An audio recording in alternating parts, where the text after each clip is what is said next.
He thought there was something wrong with the criminal. But what if the real story was that the nation helped create the crime? ZeitCrimes explores the crimes that didn't just shock us. They reshaped society, power, and history itself. ZeitCrimes, crimes that changed the nation. The crime of the century, the Lindbergh Kidnapping, fame, grief, justice, and the case that remade American law. The Lindbergh Kidnapping has been called the crime of the century. The phrase was applied to it in real time by newspapers competing for readers in an era before television, before the internet, before any of the other media ecosystems that have since claimed that title for their own preferred sensations. The phrase stuck because the crime was, by any measure, extraordinary. The most famous man in America, at the peak of his fame, had his 20-month-old son taken from his crib in the Jersey night, and the child was murdered. I want to be clear from the outset about what this episode is and what it is not.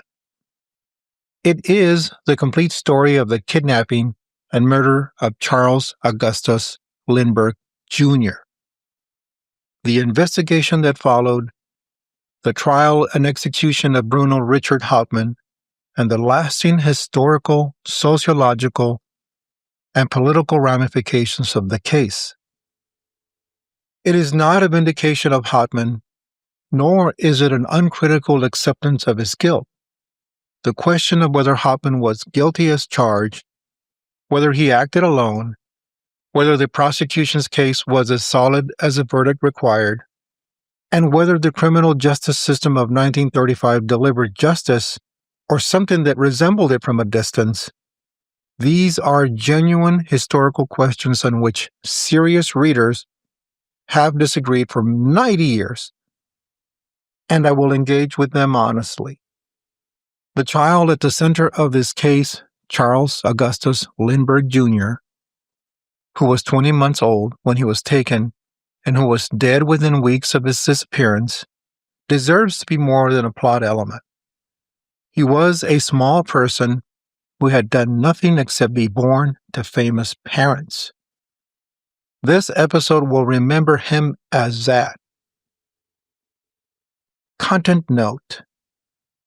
This episode discusses the kidnapping and murder of a toddler, the grief of his parents, forensic details of the crime, and the execution of a man whose guilt remains disputed by some.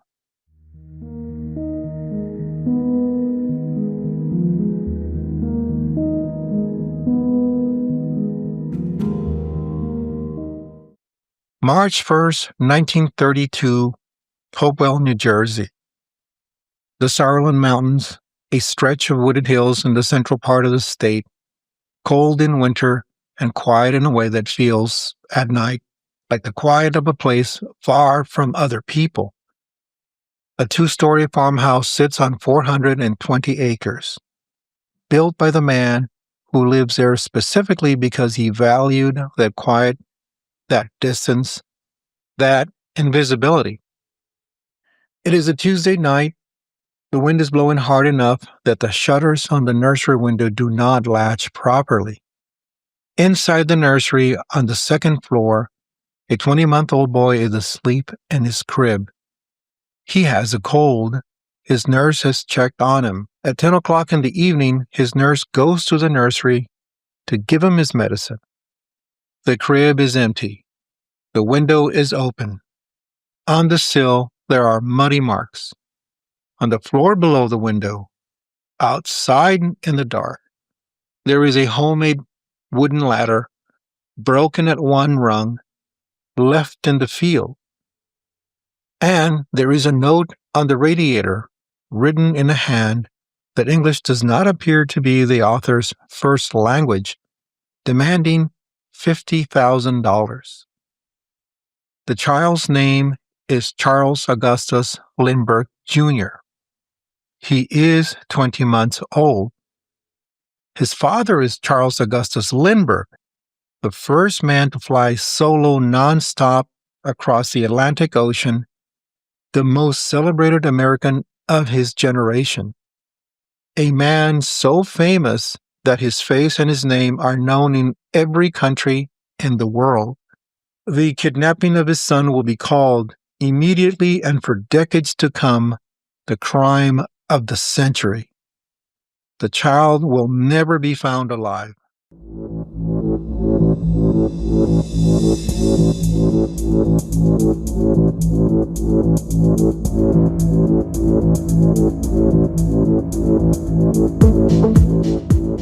I am your host, and welcome to ZeitCrimes. Today, the episode is about the Lindbergh Kidnapping, the crime, the family, the investigation that followed, the trial, the execution, and the questions that have never fully been answered. We are going to get started with this episode, and we're going to go back to America in 1932. All of this takes place during the Depression, and during this time, the population is hungry for heroes like Lindbergh.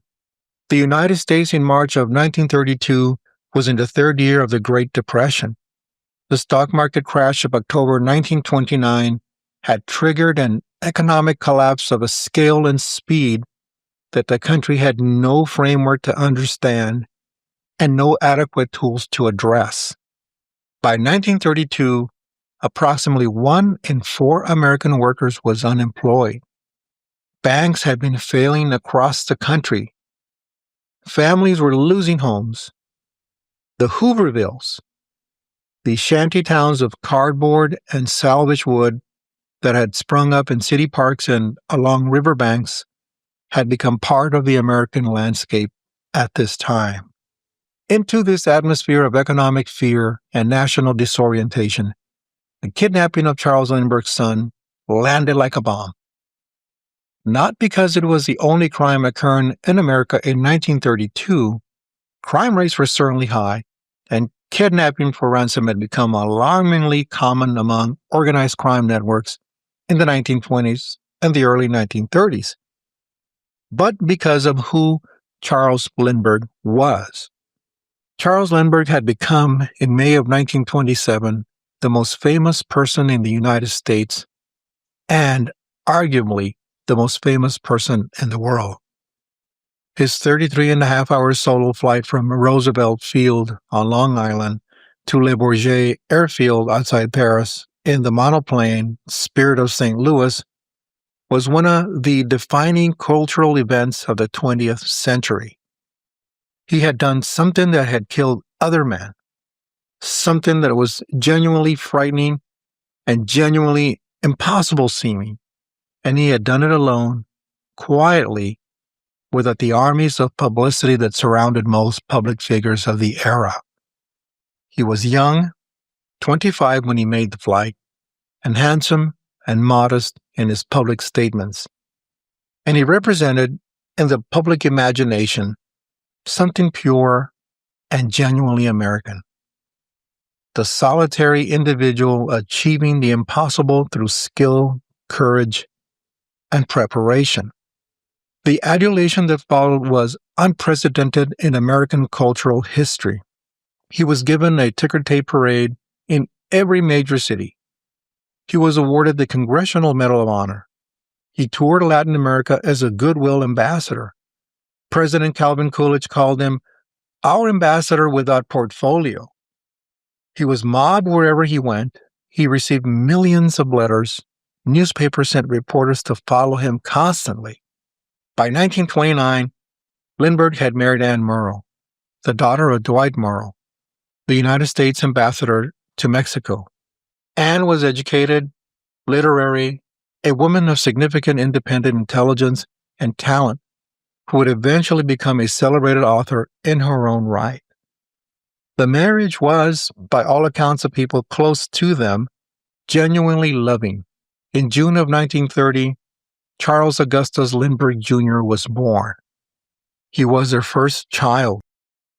He became immediately one of the most photographed infants in the world. This is the context of the kidnapping, a family that could not leave its house without being followed. that had moved from one temporary residence to another, trying to find privacy, that had finally built a house in the Saarland Mountains, especially because it was remote and difficult to find. And someone found it. We're going to look at the legal and criminal landscape of the kidnapping that occurred in 1932. Kidnapping for ransom had become a significant criminal problem in the United States by the early 1930s. Organized crime networks, flush with prohibition money and looking for additional revenue streams as prohibition's repeal had approached, had identified wealthy families as targets. Several high-profile kidnappings had occurred in the 1920s and the early 1930s, producing substantial ransom payments and, in some cases, deaths of victims. The federal legal framework for responding to kidnapping in 1932 was almost non-existent. Kidnapping was a state crime. The FBI, then called the Bureau of Investigation, renamed the FBI in 1935. They had no jurisdiction unless the crime crossed state lines. And even then, the authority was limited. J. Edgar Hoover's Bureau was not the powerful, centralized federal law enforcement agency it would become. Instead, it was a smaller, less technically sophisticated operation that was fighting for jurisdiction and resources. The Lindbergh case would change all of this. The federal response to the kidnapping would produce what became known as the Lindbergh Law, the Federal Kidnapping Act of 1932, which made interstate kidnapping a federal crime and gave the FBI the jurisdiction and authority it needed to investigate such cases. It was a legal foundation on which a generation of federal criminal law was built. I will return to this in the political ramifications segment of this episode. We're going to look at the people. Who were these people?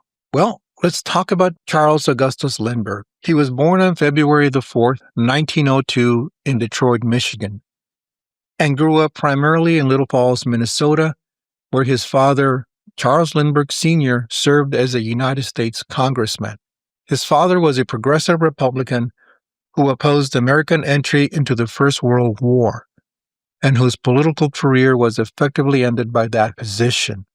The elder Lindbergh's anti-war conviction would prove hereditary. The younger Lindbergh studied briefly at the University of Wisconsin before dropping out to attend flying school in Nebraska. He became an airmail pilot, one of the most dangerous occupations in American life in the early 1920s.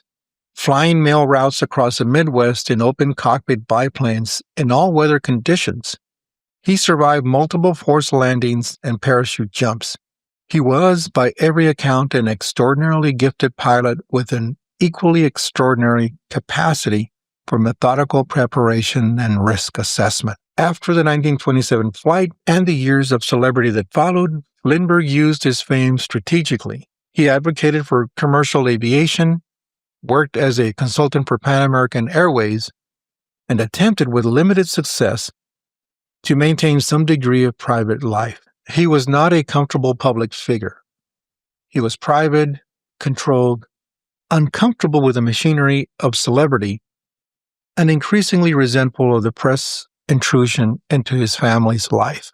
The kidnapping of his son would shatter whatever equilibrium he had managed to maintain, and the political positions he would take in the years that followed, his opposition to American involvement in the Second World War, the speeches of the America First Committee, and his statements about the Jewish community's alleged role in pushing for American intervention would permanently damage his reputation and complicate the heroic narrative that 1927 had created. These positions did not emerge from nowhere, and they are inseparable from understanding who Charles Lindbergh was and what the kidnapping did to him and to his family.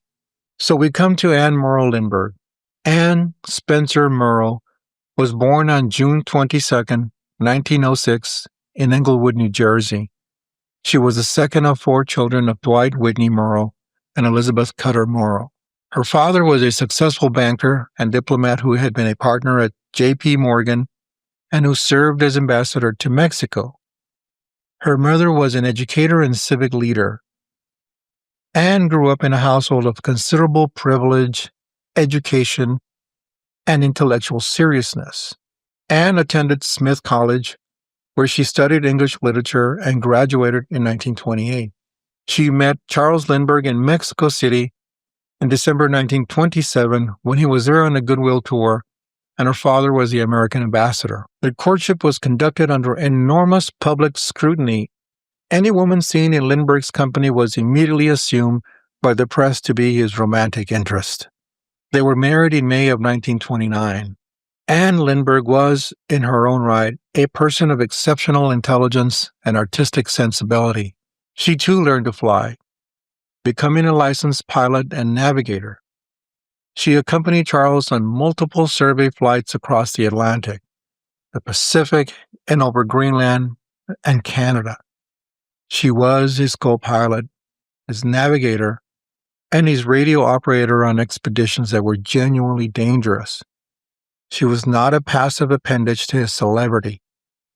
She was an active participant in the work that sustained it. Her literary career began with North to the Orient, published in 1935, an account of the survey flights she and Charles had made in Asia.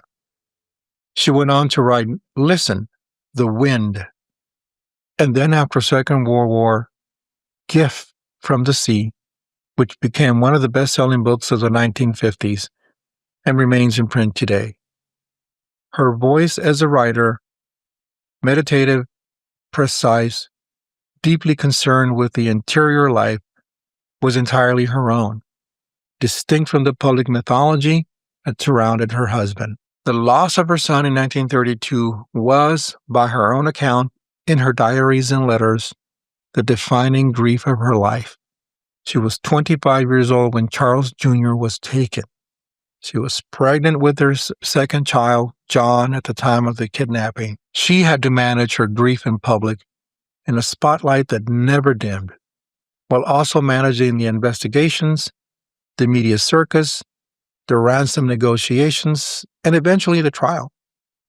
The interior experience of that year, which she documented in her private diaries, is the most affecting record of the human cost of the case. With that in mind, we are going to discuss Charles Augustus Lindbergh Jr., the child. He was born on June 22, 1930, the same date as his mother's birthday. He was 20 months old when he was taken from his crib on the night of March 1st, 1932. He was, by the accounts of the people who knew him, his parents, his nurse Betty Gow, household staff, a healthy, active, curious toddler, just at the age when children began to run and explore and assert personality. He had blonde curly hair. He had a cold the night he was taken, which is part of the reason why he was in his crib early rather than still awake. He is almost always discussed as an appendage of the case, as a victim defined by his disappearance and by the investigation and trial that followed. I want to resist that reduction. He was a small person who had been alive for 20 months. He knew his parents' faces. He had his own toys. He had a nurse who cared for him daily. He existed as himself, not only as a crime's object. His remains were found on May 12, 1932, by a truck driver named William Allen, who stopped to urinate in a wooded area about 4.5 miles from the Lindbergh estate. The body was badly decomposed and had been partially disturbed by animals. The medical examiner determined that death had been caused by a blow to the head and that the child had been dead for approximately 2 months, meaning he had almost certainly been killed on or shortly after the night of his abduction. He had not survived for weeks in captivity while his parents paid ransom and awaited. He had died almost immediately. The ransom payments were paid for a dead child. And before we forget, who was the nurse? Her name was Betty Gow. She was a 27-year-old Scottish immigrant who worked as a Lindbergh baby's nurse. She had been with the family for some time and was responsible for the primary daily care of Charles Jr. On the night of March 1st, 1932, she had put the child to bed. She checked on him and was elsewhere in the house when he was taken. She was the one who went to his room at 10 o'clock to give him his medicine, and she found the crib empty. Betty Gow immediately became a subject of the investigation. In the early days of the case, investigators looked hard at everyone who had access to the Lindbergh estate. Betty Gow immediately became a subject of the investigation. In the early days of the case, investigators looked very hard at everyone who had access to the Lindbergh estate and who also had knowledge of the household schedule. The specific information about which nights the Lindberghs were at Hopewell rather than at Anne's parents' home in Englewood. Gow was questioned extensively. She had a Norwegian boyfriend named Hjortis Svertsen, known as Red Johnson, who was also questioned, and he was briefly held. No evidence connecting either of them to the crime was developed, and both were eventually cleared. Gow's cooperation with investigators was complete, and her testimony at the Hauptmann trial about the events of the night of the kidnapping was a central part of the prosecution's account of what had happened. She was a witness, not a suspect. But the experience of being investigated while grieving the loss of a child in her care was by any measure a very traumatic one. And so this brings us to John F. Condon, also known as Jafsie. He was 72 years old at the time of the Lindbergh kidnapping. He was a retired school teacher and school principal from the Bronx who had spent his career in New York City public education. He was, in the most precise sense, a character, a man of enormous self-regard, expansive personality, and genuine civic engagement who had spent decades as a presence in his Bronx neighborhood. He wrote a letter to a local Bronx newspaper, the Bronx Home News, offering to serve as an intermediary between the Lindbergh family and the kidnapper, and offering to add $1,000 of his own money to any ransom payment. The letter eventually reaches the kidnapper. The kidnapper responded, and John Condon, who styled himself with the initials JFC, which he condensed to Jafsie as a code name for communications, became the central figure in the ransom negotiations. He met in person with the man he knew only as John in a series of clandestine meetings in the Bronx, in Woodland Cemetery, in a park in the Bronx, where he received messages, delivered messages, and eventually handed over the ransom money. Condon's account of these meetings, his description of the man he met, his recollection of their conversations, his identification of Bruno Richard Hauptmann at the trial as a man he had dealt with, was among the most important evidence in the case and among the most contested. He was a man of strong opinions and theatrical self-presentation who had spent months at the center of the most famous criminal case in the world, and whose testimony was shaped inevitably by that experience. Defense attorneys at the Hauptmann trial attacked his credibility with considerable force. He survived the cross-examination, and the jury believed him. And who was Bruno Richard Hauptmann? We've mentioned him several times in this episode.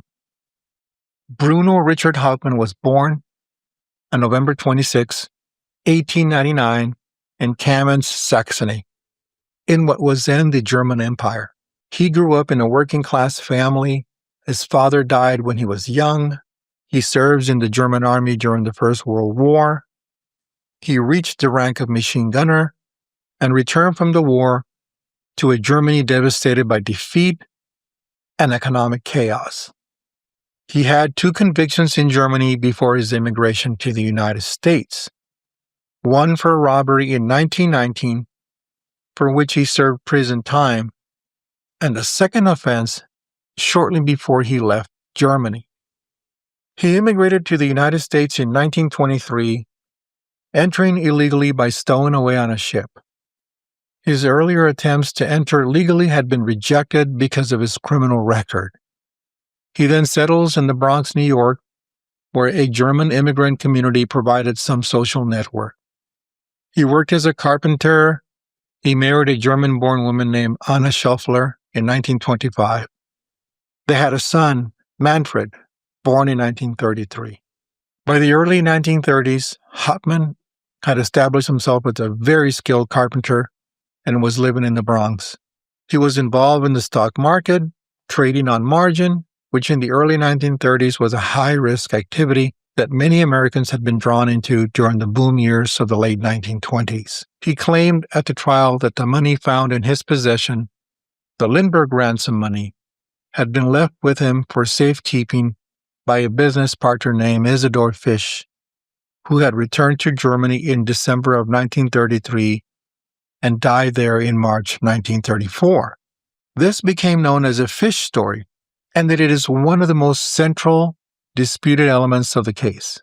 Fisch was a real person. Fisch had died in Germany. Fisch was involved in some kind of business relationship with Hauptmann. Whether Fisch was the actual kidnapper, an accomplice, or an innocent man whose death provided Hauptmann with a convenient scapegoat for possessing the money, this question was debated at the trial and has been debated by research ever since. Hauptmann maintained his innocence from his arrest in September of 1934 until his execution in April 1936. He went to the electric chair asserting he had not taken the Lindbergh baby. Whether he was telling the truth and whether the evidence presented against him was sufficient to support his conviction beyond a reasonable doubt are questions I will address in full later on. So now this brings us to Mr. Hauptmann's wife. Anna Scheffler Hauptmann was Bruno's wife, a German immigrant who had worked as a waitress in the Bronx before their marriage in 1925. She was 29 years old at the time of her husband's arrest in September of 1934. She had a 9-month-old son. Her husband was accused of one of the most notorious crimes in American history. Anna Hauptmann's belief in her husband's innocence was absolute and lifelong. She spent the remaining 60 years of her life. She lived until 1994, dying at the age of 95, fighting for his exoneration. She gave interviews. She worked with attorneys and researchers who believed the conviction was unjust. She appealed to governors and presidents. She was refused at every turn. Her life after her husband's execution was one of the more extraordinary examples of sustained private grief in American history. She raised her son, worked to support them, and never stopped asserting that Bruno had been innocent. Whether she was right is disputed. That she believed it, absolutely, and to the end of her life, is not. And so this brings us to J. Edgar Hoover and the FBI. At the time, John Edgar Hoover was 37 years old when the Lindbergh kidnapping occurred. He had been the director of the Bureau of Investigation since 1924, and he had spent those 8 years building the Bureau into a more centralized, more professional agency than it had been when he inherited it. He was ambitious, bureaucratically skilled, and acutely aware of the political value of high-profile cases. The Lindbergh case presented Hoover with both an opportunity and a challenge. The Bureau's jurisdiction over the case was initially limited because kidnapping was a state crime then. The New Jersey police, under the command of Colonel H. Norman Schwarzkopf Sr., the father of the general who would later command the forces in the Gulf War, had primary jurisdiction. Hoover worked to expand the federal role, and the passage of the Lindbergh Law in June 1932 gave him what he needed. Hoover's FBI made a significant contribution to the Hoffman investigation, particularly in the forensic work involving the ransom bills and a telephone number written in pencil inside a closet in Hauptmann's home. But Hoover was also a man who understood the publicity value of criminal cases, and his public positioning throughout the investigation was shaped by his awareness that the Lindbergh case was a vehicle for establishing the FBI's national importance. His relationship with the truth was always in tension with his relationship with the image he was cultivating. Earlier in the podcast, we mentioned Colonel H. Norman Schwarzkopf Sr.'s name. At the time, he was a superintendent of the New Jersey State Police and the senior law enforcement official responsible for the initial investigation of the kidnapping. He was 37 years old in 1932, a West Point graduate and World War I veteran who had established the New Jersey State Police in 1921 and had been its superintendent since its founding. He was a capable administrator and a man of considerable personal dignity who found himself in charge of an investigation that was unlike anything any American police official had faced before. The management of the Lindbergh investigation was, from the very beginning, complicated by the intersection of multiple competing agencies. We had the New Jersey State Police, the FBI, the New Jersey Department of Justice, and eventually the prosecution team, and by the extraordinary public pressure that the case generated. Schwarzkopf navigated these dynamics as well as anyone could have, though the investigation was not without its procedural problems. His son, Norman Schwarzkopf Jr., would become the commanding general of the Allied forces in the 1991 Gulf War. So then we look at the prosecutor. David Theodore Wilentz was the Attorney General of New Jersey who prosecuted Bruno Hauptmann. He was 38 years old, a skilled trial lawyer, and Democratic operative who had been elected Attorney General in 1933 on the strength of his political connections rather than an extensive trial record. The Hoffman case was, in the most direct sense, the case that made his legal reputation. Wilentz was a vigorous, aggressive prosecutor who ran the Hauptmann trial with skill and a considerable theatrical flair. He was also a man who believed deeply in his defendant's guilt and who prosecuted the case with the conviction of someone who was certain of what he knew, whether that certainty was warranted by the evidence, and whether Wilentz's prosecution of Hauptmann stayed within the ethical bounds that the legal system required are questions that have been raised by legal historians examining the case. Wilentz served as a New Jersey Attorney General until 1944 and remained a powerful figure in New Jersey Democratic politics for decades afterward. He eventually dies in 1988. And we look at the defense attorney. Edward Joseph Reilly was Hauptmann's lead defense attorney, hired by the Hearst newspaper organization, which had purchased the rights to Anna Hauptmann's story and was paying for the defense as part of a deal that gave the Hearst press exclusive access to the family. Reilly was also a flamboyant Brooklyn attorney known as the Bull of Brooklyn, a man with a reputation for colorful courtroom performances and a significant drinking problem. His representation of Hoffman was, by most assessments of legal historians who have examined the case, inadequate. He appeared at the trial, by some accounts, intoxicated. He pursued a defense strategy that blamed the kidnapping on Isidore Fish and various members of the Lindbergh household, without even developing the evidence necessary to make that strategy credible. And he spent more time cultivating his press relationships during the trial than he did preparing his defense. Whether Reilly's inadequate representation was sufficient to constitute ineffective assistance of counsel in the legal sense, and whether a more competent defense attorney might have produced a different verdict, are questions that legal scholars have engaged with seriously until today. The consensus is that Hauptmann was not well served by the attorney who was supposed to defend his life. And who was the judge in the center of all this? Thomas Whitaker Trenchard was the judge who presided over the Hauptmann trial. He was 27 years old, a respected member of the New Jersey bench who had served as judge for many years. His management of the trial has been criticized on several grounds. The decision to allow cameras in the courtroom, which produced a media circus that distracted witnesses and attorneys alike, the decision to allow the Hearst organization's arrangement with the defense to stand without examination, and several evidentiary rulings that historians have characterized as favorable to the prosecution.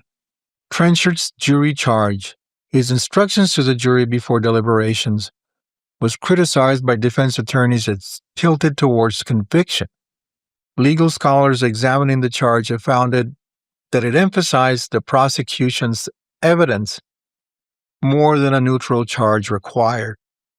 Whether this tilting was deliberate or a function of Trenchard's own belief in Hauptmann's guilt is impossible to establish. So this brings us to the crime and what followed. On the night of March 1st, 1932, Reconstruction was happening. The Lindbergh estate in Hopewell, New Jersey was a property the family had only recently began using as a regular residence. It was still under construction in some respects. The household routine was not fully established. Normally, the Lindberghs spent weekdays at the Morrow family estate in Englewood, New Jersey, only returning to Hopewell for weekends. On the night of March 1st, they were at Hopewell on a Tuesday, a deviation from the usual schedule that whoever planned the kidnapping apparently knew about or anticipated this. The household that night consisted of Charles Lindbergh, Anne Lindbergh, Betty Gow the nurse, Elsie Watley the cook, and Oliver Watley the butler. Charles Lindbergh later told investigators he had heard a sound at approximately 9 o'clock that he could not identify and assumed something was falling in the kitchen. Whether that sound was a kidnapper or the breaking of the ladder rung is an element of the case that was never definitively established. The nursery window that was found open was one of the two windows in the room.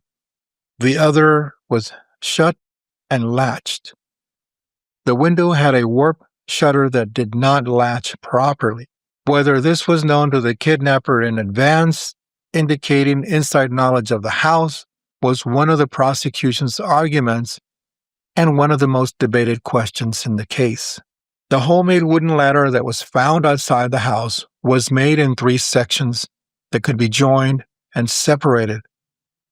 It was crudely constructed, but functional. It had a broken rung on the upper section, which investigators concluded had broken during the descent of the child, causing the kidnapper to fall and possibly injure the child. The subsequent autopsy finding that the child had died from a blow to the head is consistent with this theory. It is also consistent with other theories. The ransom note on the radiator seal asked for $50,000 in specific bill denominations and promised instructions for finding the child once the money was paid. The notes that followed over the next weeks and months maintained this basic structure: demands, instructions, and the implicit promise that the child was alive and would be returned. He was not alive. He was almost certainly dead within hours of his abduction. So from March to April 1932, there were these ransom negotiations that were going on. In the weeks following the kidnapping, the Lindbergh family received a series of ransom notes through an intermediary chain that eventually centered on John Condon. The decision to use Condon as an intermediary was the family's own, approved by law enforcement who hoped it would lead them to the kidnapper. Condon communicated with the letter writer through newspaper advertisements placed in the Bronx Home News, using coded language and the Jafsie pseudonym. The negotiations were protracted and frustrating. The kidnapper, or the person writing the notes, was very cautious and methodical. He delayed, he changed the meeting places, and never provided the proof of the child's continued life that the family desperately sought.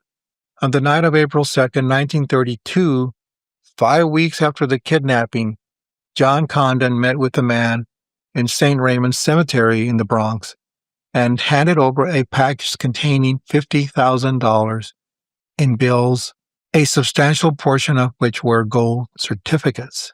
The decision to include gold certificates was deliberate. President Roosevelt would sign executive orders withdrawing gold certificates from circulation in April of 1933, meaning that anyone still in possession of gold certificates after that date would be conspicuous in any transaction where they tried to spend them. This was one of the investigative tools built into the ransom payment from the beginning. After the payment, a note arrived directing the family to look for the child on a boat named Nellie near Martha's Vineyard. The boat did not exist. The child was not there. The family and law enforcement understood at this point that either the kidnapper had no intention of returning the child, or the grimmer possibility had nothing to return. And on May 12, 1932, we're going to talk about the discovery of the body. A truck driver named William Allen stopped along Hopewell Road, approximately 4.5 miles from the Lindbergh estate, to urinate in the wooded area alongside the road. He found the partial remains of a small child. He immediately reported the discovery. The medical examiner who examined the remains identified them as those of Charles Lindbergh Jr. based on the physical characteristics, the distinctive toes that the child had, which Betty Gow had specifically described, and on comparison with available physical records. Charles Lindbergh identified the remains as those of his own son. The cause of death was determined to be a blow to the head. The child had been dead for approximately 2 months, meaning he had been killed very shortly after his abduction. The condition of the remains was consistent with outdoor exposure for that period. The discovery of the body ended the kidnapping investigation and began the murder investigation. It also produced one of the most gut-wrenching moments in the entire case. Charles Lindbergh, the most famous man in America, had to identify the decomposed remains of his 20-month-old son in a New Jersey morgue. No amount of fame, no amount of money, no amount of public adulation had protected his child. This was the human cost of the case, stripped of everything else. And so we are at the process of where the investigation was taking place. And this was between the years of 1932 and 1934. The investigation of the Lindbergh kidnapping and murder was the largest coordinated law enforcement effort in American history up to that point. It involved the New Jersey Police, the FBI, the Treasury Department, the New York City Police Department, and dozens of other local and state agencies. It consumed enormous resources over 2.5 years, and it was, for most of that time, making very slow progress. The primary investigative tool was the ransom bills. The serial numbers of the bills included in the ransom payment had been recorded, and a list had been distributed to banks and to businesses across the New York area. Throughout 1933 and into 1934, ransom bills turned up sporadically in circulation, enough to establish that the person spending them was in the New York area, but not enough to identify them. In September 1934, a gas station attendant in Upper Manhattan received a $10 gold certificate as payment for gasoline, and aware that gold certificates had been withdrawn from circulation, wrote down the license plate number of the car. He deposited the bill. It was identified as a Lindbergh ransom bill. The license plate was traced to a 1930 Dodge sedan registered to Bruno Richard Hauptmann of 1279 East 222nd Street in the Bronx. Investigators placed Hoffman under surveillance. On September 19, 1934, He was arrested on his way to work. A search of his home and garage produced additional ransom bills. Ultimately, more than $14,000 in Lindbergh ransom money, hidden in a concealed apartment in his garage behind a wall board. Hauptmann explained the money with the fish story. Isidor Fish, a business associate who had gone back to Germany and who died there, had left the shoebox with him for safekeeping. Hauptmann had opened the shoebox after learning of Fish's death, found the money, and had began spending it, reasoning that Fish owed him money from their joint business dealings and that the cash was fair compensation. He denied any knowledge that the money was ransom. And so we come to the forensic case against Hauptmann that rested on several categories of evidence, each of which has been analyzed, has been challenged, and has been debated by researchers and legal scholars for 90 years. The ransom money was the strongest evidence. Over $14,000 in Lindbergh ransom bills in Hauptmann's garage is not easily explained. And the Fish story, while not impossible, was not provable in ways that would satisfy a jury. The prosecution's argument was straightforward. Hauptmann had the money. He had no legitimate explanation for having the money. Therefore, he was connected to the investigation. The handwriting evidence was significant and it was contested. A team of handwriting experts examined the ransom notes and compared them to Hauptmann's handwriting. The majority of the experts testified that Hauptmann had written the ransom notes. Defense handwriting experts testified that he had not. This category of evidence, handwriting analysis, is among the least scientifically reliable forms of forensic evidence. It is a fact that was better understood by researchers in subsequent decades than it was in 1935. The most forensically dramatic evidence was the wood evidence. Arthur Kohler, a wood technologist in the United States Forest Products Laboratory in Madison, Wisconsin, has spent years tracing the origin of the wood used in the kidnapping ladder. He had identified the specific mill where some of the lumber had been cut, traced it to a retailer in the Bronx, and in what became the most celebrated forensic argument of the trial, claimed to match one rail of the ladder to a floorboard in Hauptmann's attic. A piece of the attic floor had been cut away, Kohler testified, and the cut board matched the grain, the nail holes, and the machine marks of the ladder rail with the precision of a jigsaw puzzle.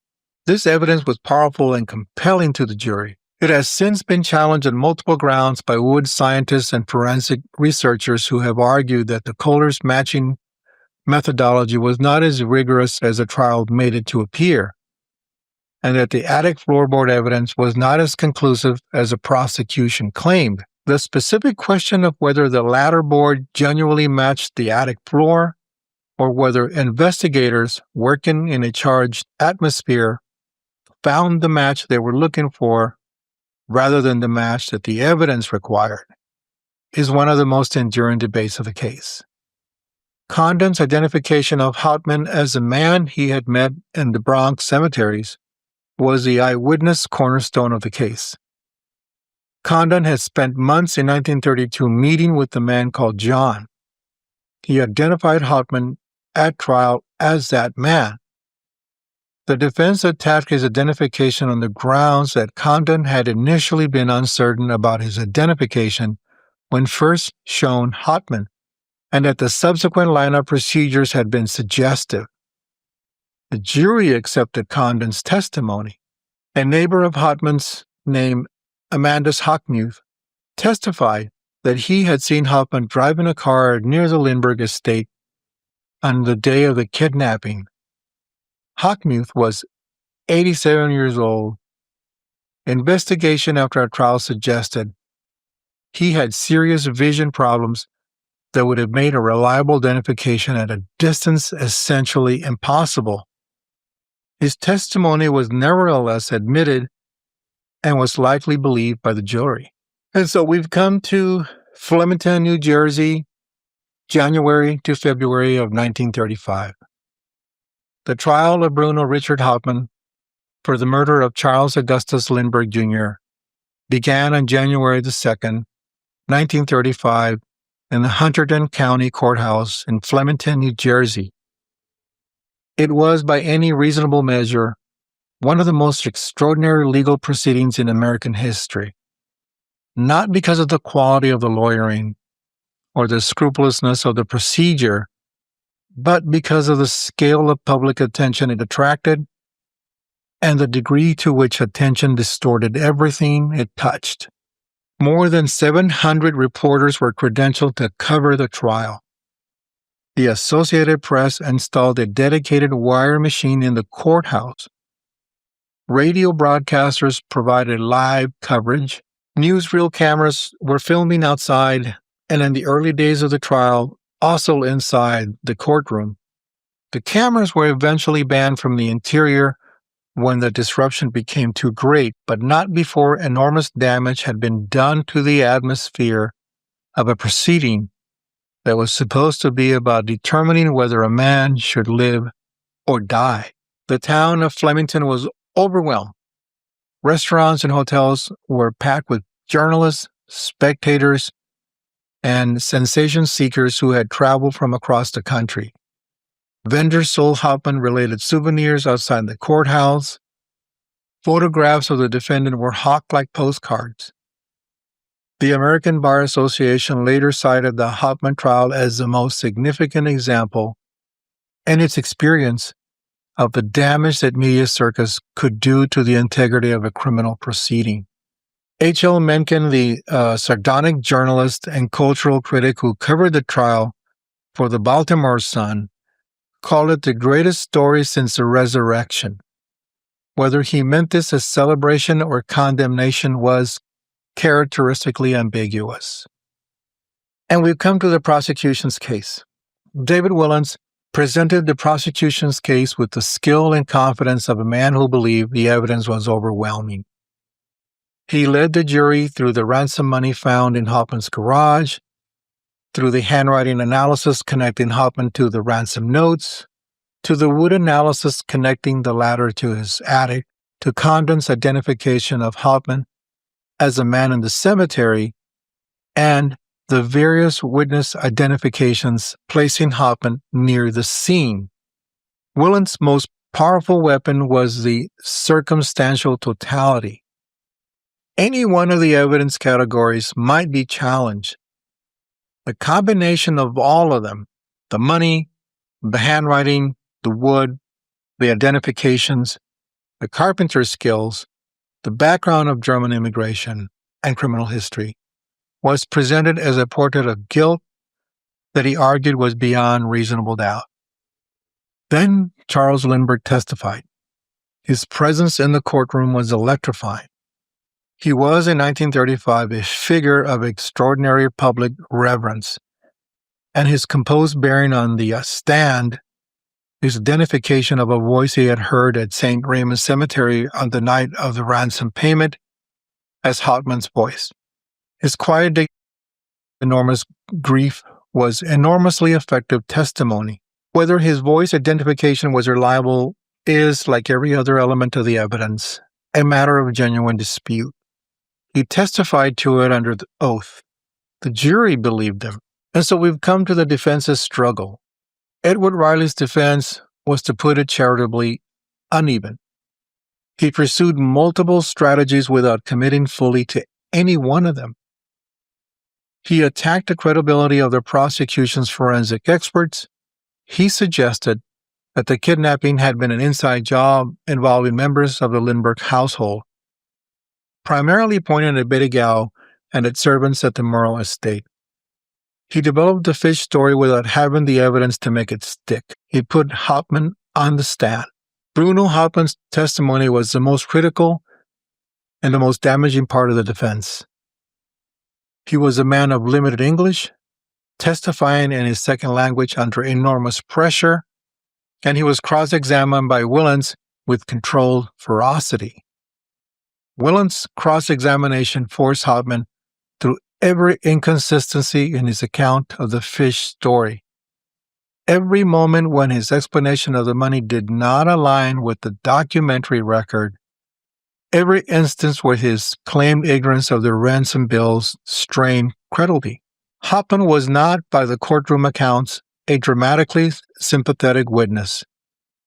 He was guarded, he was sometimes evasive, and his insistence on the fish story became less convincing rather than more convincing under Wilentz's sustained pressure. Whether his apparent effectiveness reflected guilt or was simply the performance of a man terrified in a foreign legal system, in a foreign language, facing execution, that is a question the jury answered one way, and some researchers have answered in another way. And so all of this brings us to the verdict. On February the 13th, 1935, the jury deliberated for 11 hours and 44 minutes. Then, on February the 13th, they returned a verdict of guilty of murder in the first degree. Under New Jersey law, the verdict carried a mandatory sentence of death. Judge Trenchard sentenced Hauptmann to death in the electric chair. Hauptmann maintained his innocence. His appeals began immediately. The verdict itself was met with celebration by many in the country who had followed the trial with the intensity reserved for wartime news. Crowds outside the courthouse cheered. Newspaper front pages declared justice was done. The crime of the century finally had its verdict. It was not universally accepted as justice, though. Doubts were expressed immediately and have never fully dissipated. So then we have the execution and then the doubts. And so then the appeals followed, and all of this involved Governor Hoffman. Bruno Hauptmann's appeals proceeded through the New Jersey courts and were rejected at each level. His conviction was affirmed. His execution was scheduled, and then something unusual happened. The governor of New Jersey began expressing doubts. Harold Giles Hoffman was a governor of New Jersey. He was a Republican who had been elected in 1934 and who had closely followed the Hoffman case. Hoffman was not an obvious candidate for skepticism about Hoffman's guilt. He was not a liberal reformer or a civil liberties advocate. He was a politician who had looked at the evidence and had been troubled by what he saw. Hoffman made a secret personal visit to Hoffman in his cell at the state prison in Trenton in October 1935. He interviewed Hoffman himself and came away convinced that there were some serious questions about the case that had not been adequately addressed. He granted Hoffman a stay of execution in January of 1936, extending his life by approximately 60 days. He called publicly for a re-examination of the evidence. The reaction to Hoffman's intervention was fierce. He was attacked in the press, accused of being motivated by political grandstanding, of trying to embarrass the Wilentz prosecution for partisan reasons, of interfering with justice. The stay of execution did not lead to a new trial or a new investigation. The New Jersey Court of Pardons denied clemency. The stay expired. Harold Hoffman's doubts about the Hoffman conviction cost him politically. He never again held high office anymore. He died in 1954. After his death, evidence emerged that he had embezzled funds from the state unemployment agency during his time in office, a criminal act that had been used in some accounts of the case to suggest that his defense of Hoffman was motivated by something other than a genuine concern for justice. Whether a man with flawed personal ethics can nonetheless be right about a miscarriage of justice is a question worth considering seriously. April 3rd, 1936. We're going to talk about the execution. Bruno Richard Hauptmann was executed in the electric chair at the University State Prison in Trenton on April 3rd, 1936, at 8:44 in the evening. He was 36 years old. He had maintained his innocence to the end. His last statement, made to prison officials in the hours before the execution, was that he was innocent and that God knew he was innocent. Anna Hoffman was not present at the execution. She had spent the preceding weeks in a final desperate effort to stop it, appealing to governors, to the president, to anyone who would listen. No one stopped it. She received word of his death by telephone. She lived for another 58 years. She died on October 10th, 1994, at the age of 95, still maintaining her husband's innocence. In the years before her death, she cooperated with several researchers and documentary filmmakers who were reinvestigating the case. She lived long enough to see some of the most serious challenges to the prosecution's evidence emerge in historical literature. She did not live to see her husband exonerated. He has not been. So we've got some lingering questions here. The question of Bruno Hauptmann's guilt, not of his legal conviction, which is a matter of record, but of his actual guilt, has been the subject of serious investigation and genuine disagreement for 90 years. I want to engage with the strongest challenges to the prosecution's case honestly, because intellectual honesty requires it, and because the Hoffman conviction is one of the most examined criminal verdicts in American history. The Wood evidence has been challenged by multiple forensic researchers. Ludovic Kennedy, in his 1985 book, The Airman and the Carpenter, argued extensively that the attic floorboard evidence was fabricated, that the board was placed in Hoffman's attic by investigators who had already decided he was guilty and were building the case to fit that conclusion. Kennedy's argument rested on the photographs of the attic floor taken before and after investigators claimed to find the matching board, and on the testimony of a carpenter who examined the floor and found evidence that the board had been added rather than removed.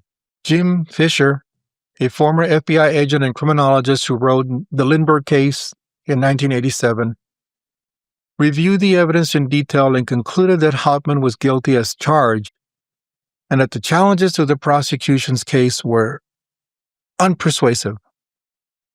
Mark Falzini, the New York State Archives historian who has been the principal custodian of the Lindbergh case files for decades, has consistently maintained that the evidence of guilt was very substantial. The question of whether Hoffman acted alone has also been very debated. Several researchers have argued that the complexity of the kidnapping operation, the ransom note, the knowledge of the Lindbergh household schedule, the logistics of getting a child out of a second-floor window and down a ladder in the dark, is more consistent with multiple perpetrators than with a single individual. The prosecution's theory was that Hoffman acted alone. Whether this was true has never been definitively established. The question of the Fish story is similarly unresolved. Isidore Fish was a real person. He was involved in some kind of financial dealings with Hoffman. He did return to Germany and die there. Whether the shoebox story was true and whether Fish played any role in the kidnapping was not adequately investigated by the prosecution, which was not interested in a story that complicated their single defendant theory. I am not going to tell you that Bruno Hoffman was innocent. I am not going to tell you that he was guilty in the way the prosecution claimed. I am going to tell you that serious researchers have examined this evidence for 90 years and have not reached consensus, and that the electric chair is irreversible, and that the questions that remain about this case are the reason that capital punishment cases demand a standard of certainty that is very difficult to meet and that was, in the atmosphere of 1935, almost impossible to maintain. So given all of this, the story of the Lindberghs, what happened to the Lindberghs after all of this? After the Hauptmann execution in April 1936, Charles and Anne Lindbergh made a decision that shocked the American public. They left the country. In December 1935, before the execution, they had quietly relocated to England, taking their surviving son John, who was born in August of 1932, just months after the kidnapping of his brother, and attempting to build a private life that American celebrity had made impossible. The decision was driven by terror. Anonymous threats against John's life had been received throughout the Hauptmann proceedings. The press followed the family everywhere. The Lindberghs had received no peace in America in the years 1927, and the kidnapping and the murder of their first son had been conducted in a spotlight that could not escape and had not chosen. They fled because the country that they loved had consumed them. From England, Lindbergh made several visits to Germany at the invitation of the German government, which was eager to use his prestige for its own purposes. He inspected the Luftwaffe's aircraft and facilities. He met with Hermann Göring. He was shown what the German government wanted him to see, which was a military air power that he assessed as formidable and which he reported in those terms to American and British officials who asked for his analysis. In October of 1938, Göring presented Lindbergh with the Service Cross of the German Eagle, a Nazi medal. Lindbergh accepted it. This decision, made at a formal dinner where declining would have been diplomatically awkward, haunted him for the rest of his life. He did not return the medal despite subsequent calls to do so, and it became a symbol for his critics of his relationship with the regime. And at some point in time, the Lindberghs returned to the United States in April of 1939. As the European situation deteriorated toward the war that would begin in September, Charles Lindbergh became the most prominent public voice opposing America's entry into the war, speaking and writing for the America First Committee, the largest and most organized anti-intervention organization of the century. His anti-intervention position was not inherently disreputable. They were serious people, senators, academics, businessmen, labor leaders, who believed that American involvement in the European war was not in the national interest, that the Atlantic provided sufficient protection, and that the country's resources should be focused at home. The debate was genuine, and the outcome was not predetermined from the perspective of someone living through it in 1940. What was not serious and what permanently damaged Lindbergh's reputation was a speech he delivered in Des Moines, Iowa, on September the 11th, 1941. In that speech, he identified three groups as being primarily responsible for pushing the United States towards war: the British, the Roosevelt administration, and the Jews. He said explicitly that Jewish influence over the press, radio, and motion pictures was being used to agitate for American intervention, and that his influence served Jewish interests rather than the American ones. The speech was considered anti-Semitic. It was not ambiguously anti-Semitic in a way that requires charitable interpretation. Lindbergh identified a group of Americans by their religion and attributed collective political motivation to them. He was deploying in one of the most recognizable forms available, the conspiracy theory of Jewish manipulation of public opinion that was simultaneously being used to justify genocide in Europe. The reaction was immediate and severe, as you can guess. President Roosevelt, who had already been a critic of Lindbergh's anti-war position, called the speech shocking and unpatriotic in a press conference. Newspapers across the political spectrum condemned it. Lindbergh's reputation, already strained by his German visits and his acceptance of the Nazi medal, was decisively damaged. He resigned his military commission in response to Roosevelt's criticism and did not serve in the military during the Second World War, though because he did manage to participate in combat fights in the Pacific as a civilian technical representative. The relationship between the kidnapping of his son and Lindbergh's subsequent political positions is a question that biographers have engaged with seriously. A. Scott Berg, whose 1998 biography of Lindbergh won the Pulitzer Prize, and he argues that the experience of the kidnapping, the media circus of the subsequent investigation and trial, the exposure of his family to relentless public scrutiny, and the eventual sense that American public life had been taken from him contributed to a deep alienation from the democratic institutions and public discourse that he might otherwise have engaged with more constructively. This is not an excuse for anti-Semitism, though. It is an attempt to understand how a man of genuine accomplishment and genuine complexity arrived at views that history has condemned. And whatever happened to Anne Morrow Lindbergh? Anne Lindbergh's response to the kidnapping and to the years of public life that followed was fundamentally different than that from her husband's. Where Charles retreated into public activity and eventually into controversy, Anne retreated into writing. Her 1935 book, North to the Orient, and her 1938 book, Listen, the Wind, established her as a writer of precision and beauty whose work was entirely distinct from her husband's fame. Her 1955 book, Gift from the Sea, written during a period of personal reflection on Captiva Island in Florida, became an extraordinary bestseller, a meditation on solitude, on women's inner lives, on the relationship between the self and the world that resonated with millions of readers who had no interest in her biography. She lived until 2001, dying at the age of 94.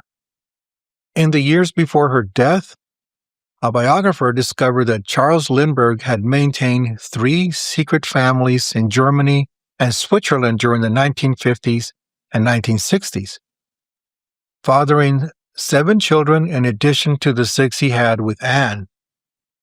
Anne apparently did not know about these families during her marriage. The revelation, made public for her death, added a layer of complexity to the portrait of Charles Lindbergh that his public biography had not contained. Anne Morrow Lindbergh was not simply the wife of a famous man. She was a writer, a pilot, a mother, a woman who survived one of the worst things a parent can experience, and who continued across 70 years of public and private life to produce work of genuine literary value. She deserves to be known as herself and not only as Lindbergh's wife. And so we're going to talk about the sociological lens of the story. We're going to talk about the celebrity, the privacy, and the price of fame. The Lindbergh kidnapping is, among other things, one of the earliest and most devastating case studies in the consequences of modern celebrity. Charles Lindbergh became famous in 1927 in a way that was qualitatively new in American life. Not the fame of a political leader or a business magnate, which carried with it some institutional insulation, but the raw, personal fame of a man who had done something thrilling and whose face and story had been transmitted to every newspaper reader in America and the world in a matter of days. The consequences of that fame, including the complete destruction of his family's privacy. The press was relentless and invasive by the standards of any era. Photographers staked out the family's homes. Reporters followed them on trips. the birth of Charles Jr. was a national event. The family could not eat dinner in a restaurant without being photographed. They could not travel without reporters following. This is the context in which the kidnapping occurred. The Lindberghs had built their Hopewell home specifically to escape surveillance, but the press's coverage of the estate, its location, its layout, its isolation had been published. The family's weekend routine had been reported. Whoever planned the kidnapping had access to this information because anyone who read the newspapers had access to it. The media coverage of the kidnapping and subsequent trial produced one of the first significant public debates about the limits of press intrusion into private life and the consequences of celebrity culture for the safety of famous people and their families. The American Bar Association's 1937 Canon 35, which prohibited cameras in courtrooms, was directly inspired by the media circus at the Hoffman trial. The rule governed American courtrooms for decades, and its legacy is still felt in the ongoing debate about cameras in federal courts. The Lindbergh case also illustrated with heartbreaking clarity the gap between the cultural construction of celebrity and its human reality. Charles Lindbergh was constructed by the press and public as a hero, an icon, a symbol of American possibility. He was also a man with a toddler son who could be taken from his crib. The celebrity and the humanity coexisted, and the celebrity made the humanity more vulnerable, not less. The coverage of the Lindbergh case by the American press in 1932 through 1936 represents a historical watershed in the development of what we now call true crime media. The case had every ingredient that makes a story commercially irresistible. We have a world-famous victim family, a missing and then murdered child, a ransom drama, an exotic suspect, a trial with theatrical attorneys and dramatic evidence. Newspapers competed ferociously for scoops, for readers, and circulation revenue that came with them. The consequences of this competition for the integrity of the investigation and trial were very significant. Evidence from the crime scene was disclosed in newspapers before it could be used strategically by investigators. Witnesses were interviewed and photographed before they could be properly prepared. The prejudicial pre-trial publicity was so intense that finding a genuinely impartial jury was essentially impossible. Every potential juror in New Jersey had read hundreds of newspaper accounts of the case before it came to trial. Radio covered the trial in ways that had never been done before, bringing the voices of attorneys and witnesses into American living rooms. The experience of following a criminal trial in real time as entertainment, as drama, as national conversation, this was new. And it was created by the Lindbergh case. The template it established of a high-profile criminal case as a media event with defined characters, a narrative arc, and a national audience is the template that every major true crime case since has followed.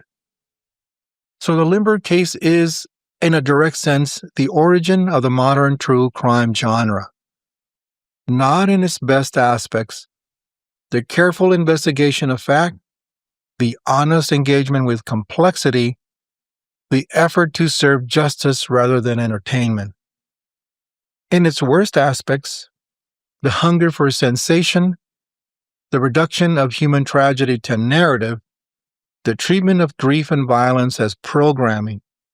Those aspects were born in American media in the coverage of the Lindbergh kidnapping. And when we talk about the Lindbergh kidnapping, we also talk about immigration and nativism.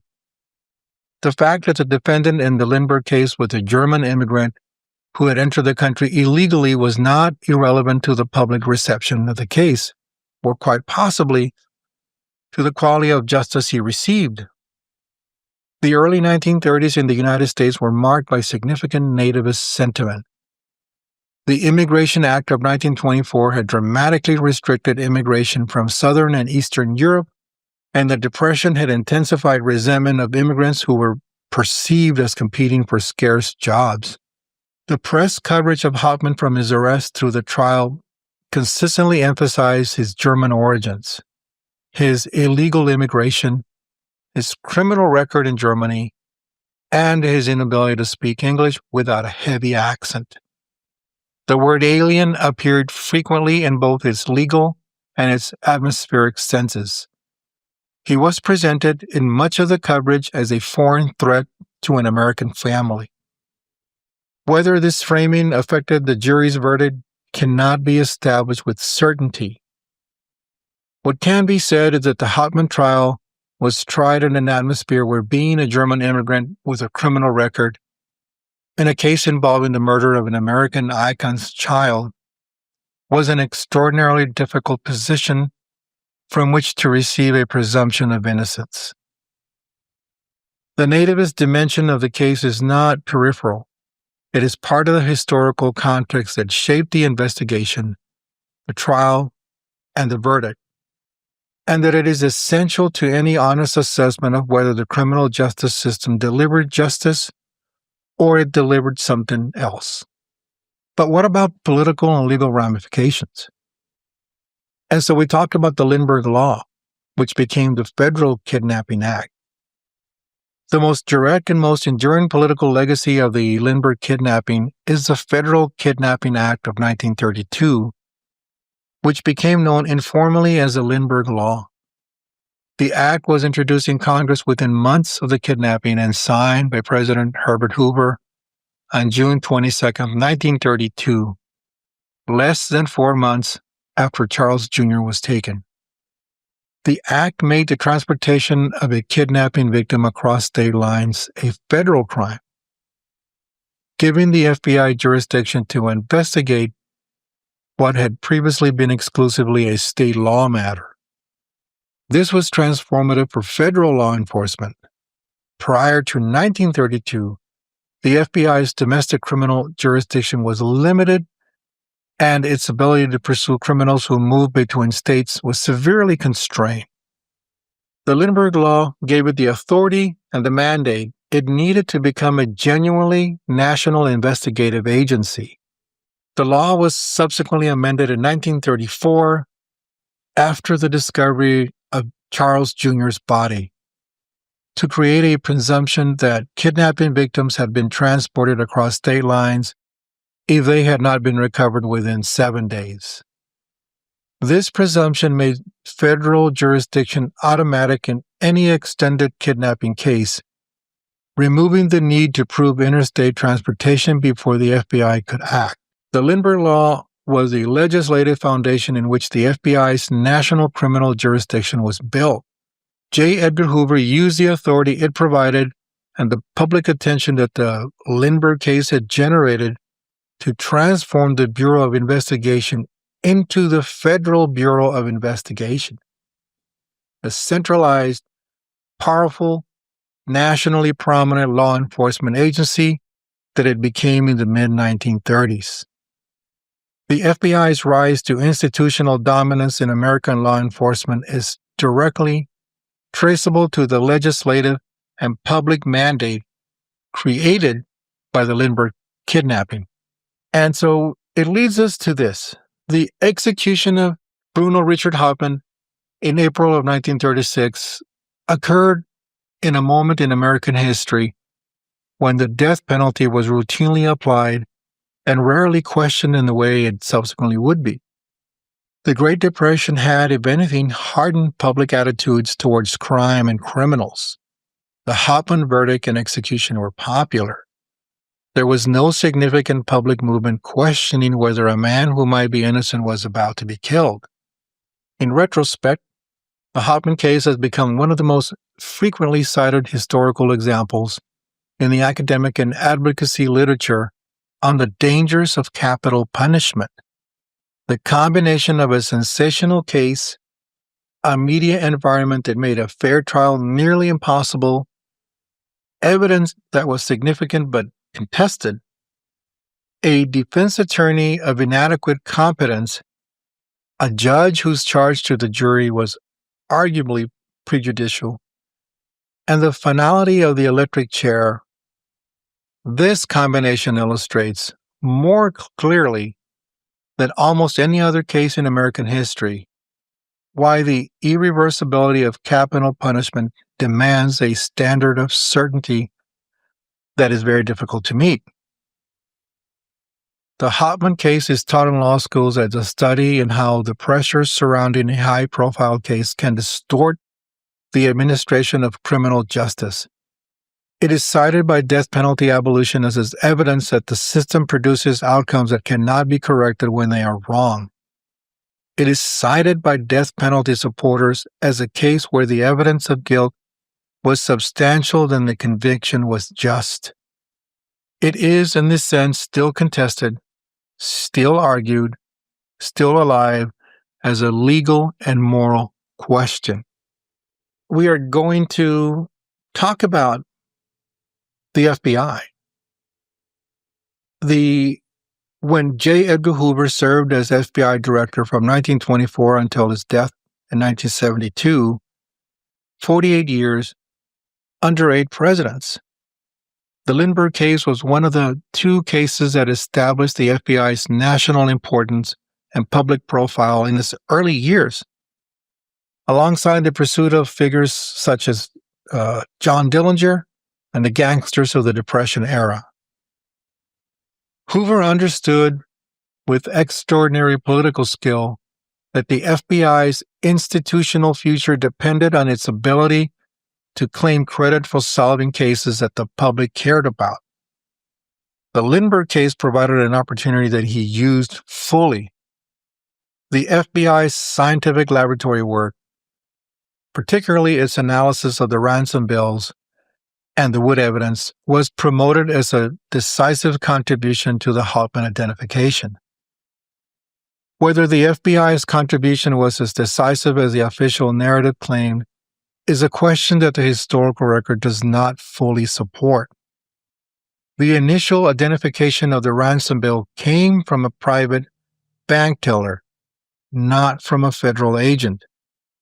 But Hoover's ability to position the FBI as the essential federal law enforcement resource was one of the lasting consequences of the case. The FBI that existed by the time of Hoover's death in 1972, powerful, centralized, politically connected, with wide jurisdiction and significant surveillance capabilities, was built on the institutional foundation that the Lindbergh case and the Lindbergh law had created. This is not a straightforward legacy.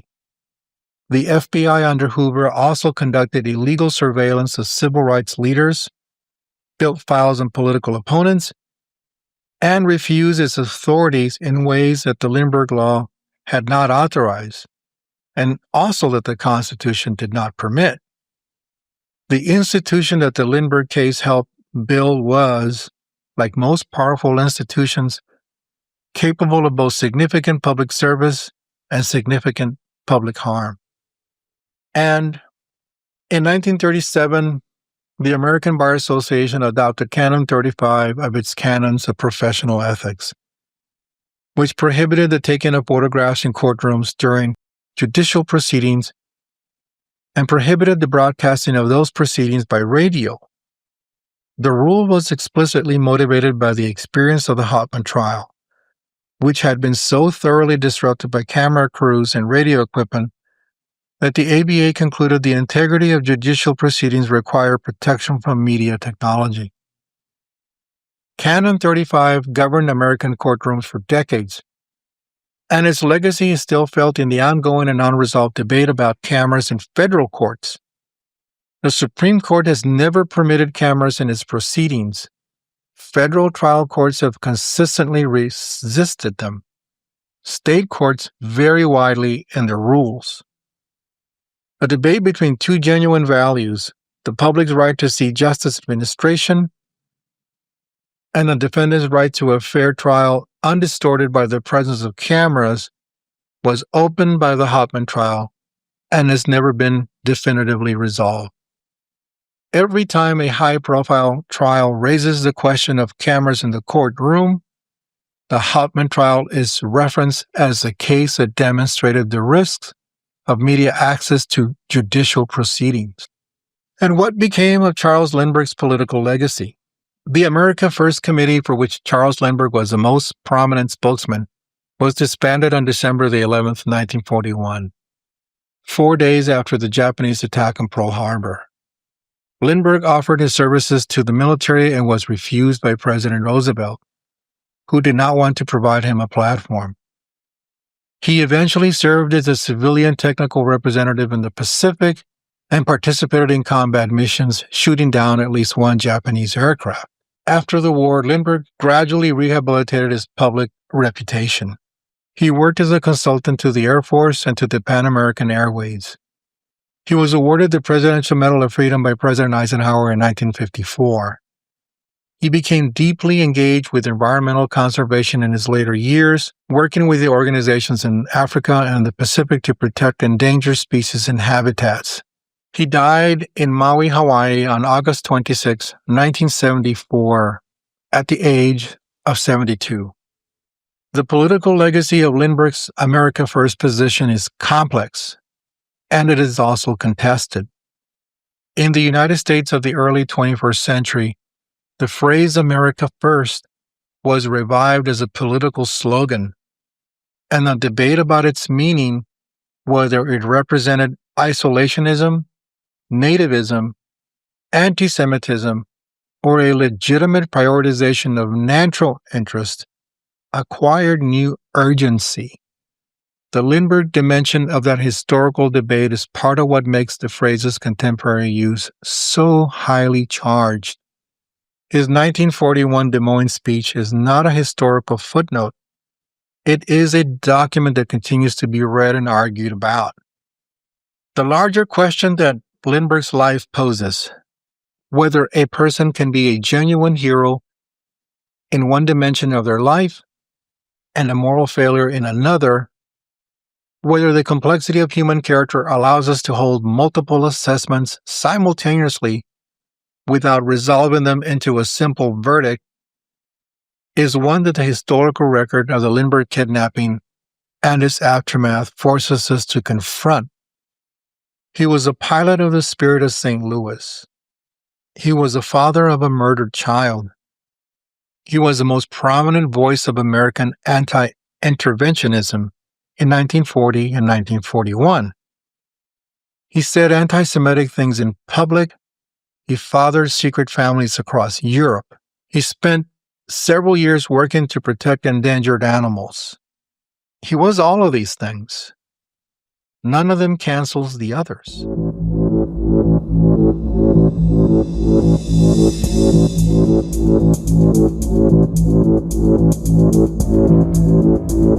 The Lindbergh kidnapping was called the crime of the century in 1932, and it was not a hyperbole. A 20-month-old boy was taken from his crib on a cold March night in New Jersey, was murdered almost immediately, and the discovery of what had been done to him set in motion a chain of events that changed American law enforcement. It reshaped federal jurisdiction over crime. It contributed to the growth of the FBI into one of the most powerful domestic institutions in American history. It produced one of the most contested criminal convictions of the 20th century, and it left behind questions that have not been fully answered in 90 years. The child's name was Charles Augustus Lindbergh Jr. He was 20 months old. He had blonde curly hair and a cold that night. He had a nurse who loved him and parents who adored him, and a life that had barely began. This is what was taken. Everything that followed, the ransom notes, the cemetery meetings, the discovery of the body, the arrest of a German carpenter in the Bronx, the trial in Flemington, the wood expert, and the handwriting analysis, and the 12 jurors, the execution in Trenton, the governor who had doubts, the widow who spent 60 years insisting on her husband's innocence, the laws that were passed, the institution that was built, all of it flows from that single fact. A small person was taken from his family and killed, and the world was not the same afterwards. Whether Bruno Hauptmann was guilty, whether he was guilty alone, whether he received a fair trial, whether justice was done or merely performed, these questions remain open. History has not closed them. The electric chair did not close them. They are the questions you are left with at the end of this episode, and I think you should be left with them. The honest response to this case is not certainty. It is exactly this discomfort. What the case did produce that is unambiguous is this: the Federal Kidnapping Act, which transformed federal law enforcement, the FBI's national authority, which reshaped American criminal justice, Canon 35, which governed cameras in courtrooms for 2 generations, and the ongoing necessary argument about whether the death penalty is a sanction, and the outgoing necessary argument about whether the death penalty is a sanction that a system with human limitations can administer without risk of irreversible error. These are the stakes. They were set by a 20-month-old boy who did not choose to be at the center of any of it. Thank you for listening to ZeitCrimes, resources related to the Lindbergh case, the death penalty debate, and the ongoing scholarship on wrongful convictions are linked in the show's notes. Until then, take care of yourselves.